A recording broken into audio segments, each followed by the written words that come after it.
see the pain it costs you, and I can see, girl, how it hurts you, but let me show you I can fix you. Hey, I've got something that I know that a lot of you are really excited about, and that is the new Vice palette from Urban Decay. You guys know when I get Urban Decay stuff that's gonna come out, I'm so pumped to show you because it's so much fun, because Urban Decay stuff's always like a blast to share, and this does not disappoint. I'm just gonna go through it real quick and then I'll show you swatches and all that jazz. First and foremost, let's talk about the packaging. The whole palette is inspired by oil slick, so you can kind of see like right there really shows that oil slick kind of rainbow that you get, where it's like jewel tones that are like dark colors but still vibrant.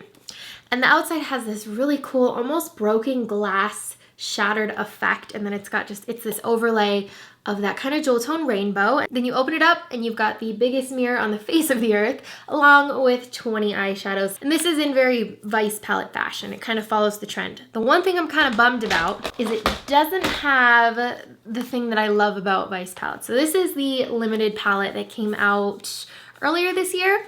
And see, if I press, there's a button right here. If I press it, it like pops open, almost like, it's like exciting to me.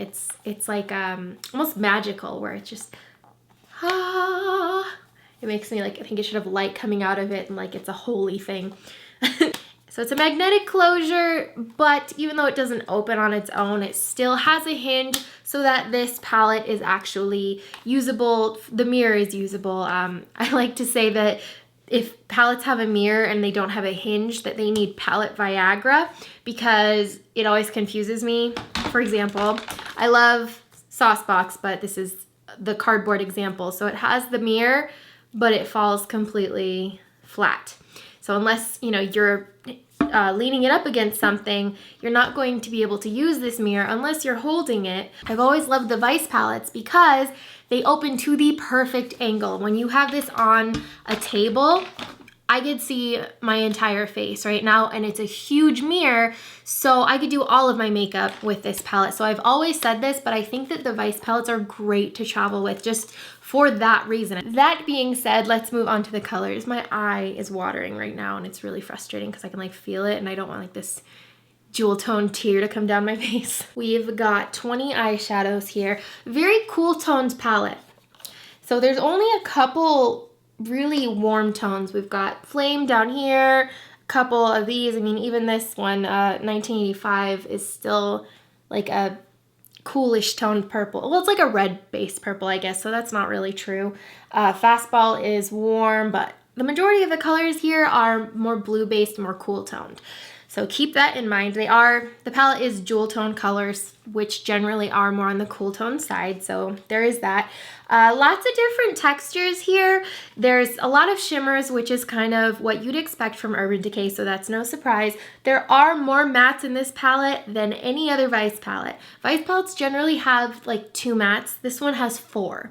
So slowly but surely, Urban Decay is upping their matte game, so we cannot complain there. However, all of the matte shades are kind of neutral colors. There's these 3, and then there's this one. So that kind of, I mean, we're getting somewhere with that, which is always a good thing, but they are more matte shades. The color payoff on these is phenomenal. A lot of these colors have kind of a shift in them, a little bit of a duochrome, and I was really impressed with a lot of the color payoff. There wasn't one eyeshadow here that I was like, man, that color really doesn't live up to what I wanted it to be. One in particular that shocked me was Beatdown, which is probably one of my favorite shades in this palette. It's this beautiful, beautiful purple toned color. And when I saw it, I was expecting to be let down because it looked beautiful, but I was expecting it to be one of those colors where the duochrome in it shows up really well in the pan, but when you swatch it, it ends up looking just like a very dark blue or a black shade with a little bit of sparkle. But that color blew me away. I was totally impressed with how well it showed up. I have it on right now kind of as my wing aspect here. And so really, really impressed with that. So I'm just going to go through the shades right now. I've got all of the swatches done with close-ups of each eyeshadow. So let's go through that real quick. First shade is Bones, and this is described as an oyster satin with pearl. And then we have Grip, which is a taupe matte with iridescent micro glitter. Deadbeat, which is a black satin with iridescent micro glitter. Beat Down, which is a metallic, deep metallic violet with blue micro glitter. Pandemonium, a metallic plum with iridescent micro glitter. Next row we have Framed, which is a light neutral matte satin. Fastball, which is a metallic peachy pink with pink micro glitter. 1985 is a metallic fuchsia with fuchsia micro glitter. Underhand is a burgundy brown satin. And then Harlot, which is a metallic lavender. Next row we have Discreet, which is a soft dusty mauve matte. Grasshopper, which is a metallic emerald with green micro glitter. C Note is a frosted green with micro glitter. Arctic is a bright teal with tonal sparkle. And then Robbery, which is a deep metallic brown gunmetal. Final row we have Bitter, which is a reddish brown matte. Flame, which is a bright orange with gold micro glitter. Low is a brown matte with iridescent micro glitter. Crowbar is a black with golden metallic pearl and micro glitter. And then finally we have Delete, which is a deep chestnut brown matte satin. So you probably noticed as I'm reading this, I noticed this as well, there is a lot more talk of matte in this palette than what I saw. Just looking at it, you know, I saw the 4 that I had mentioned, which are Framed, Discreet, Bitter, and then Delete. This one says colors like Grip is a matte with iridescent micro glitter. I'm gonna go ahead and say that's not a matte. I mean, the color underneath it may be matte, but it still has that sparkle.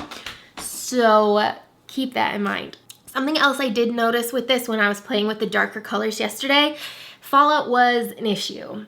I definitely noticed when I used Beat Down, which is a color I love, but there was fallout in Deadbeat, fallout. Just the darker colors definitely was kind of an issue.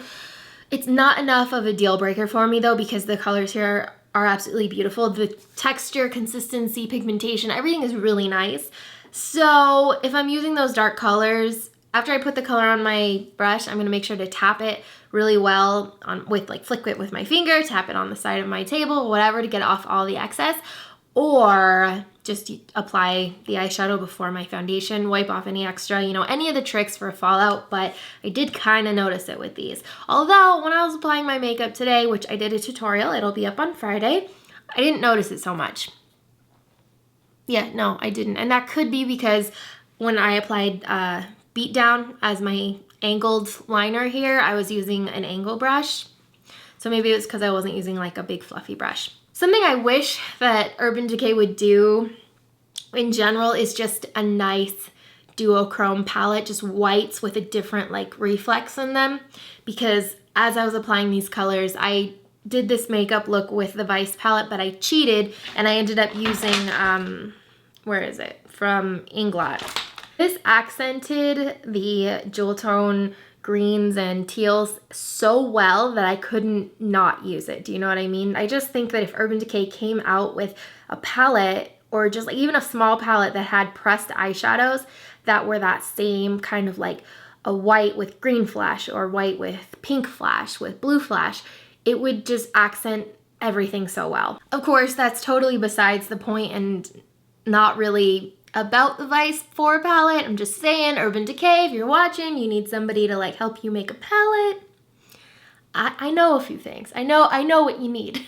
It also did come with a brush. It was just not in the palette, but this is it's a dual-ended brush like most of the Vice palettes come with, and it's a paddle brush on one side and then a blending brush on the other. So if you travel a lot, I always say this, but I think that the Vice palette is absolutely worth the investment just for the packaging alone, because you're not gonna find a mirror that huge on anything else really unless it's a bulky, you know, one of these. At least none that I've found. But I really love the colors. If you're into jewel tones, you cannot pass this up. It's the textures alone really sell me. It's not even just the colors. Every color here is just buttery smooth, even the mattes. It's just a really nice palette. And I wish that it had duochromes, like light white duochromes, or that Urban Decay had a duochrome palette that I could use with every look ever in my life, like the Naked Ivory stack. I'm obsessed with this, but I wish that there was like a pressed version that was actually nice and as amazing as the loose pigment. but that's a different story. So this will be available September 12th, urbandecay.com. It'll also be available Ulta and Sephora and Macy's. I do not know if it's going to be the exact same day. I only know that urbandecay.com is going to be September 12th. It's going to retail for $60, which comes out to be, what, $3 an eyeshadow? And these are nice pigmented eyeshadows, beautiful case, really well thought out product. And if you are even the slightest bit interested in it, I would definitely keep an eye out on September 12th because the Vice palette always sells out quick, and then I get a lot of people who are upset because they missed out. So if you are even remotely interested, remember that date and pick it up. I'll have a tutorial for this on Friday, and I will have lots of looks going up on xSparkage.com and my Instagram. So, and also Snapchat, which is Hey It's Leisha. I've been ridiculous on Snapchat lately. But that's about it, and I'll see you soon.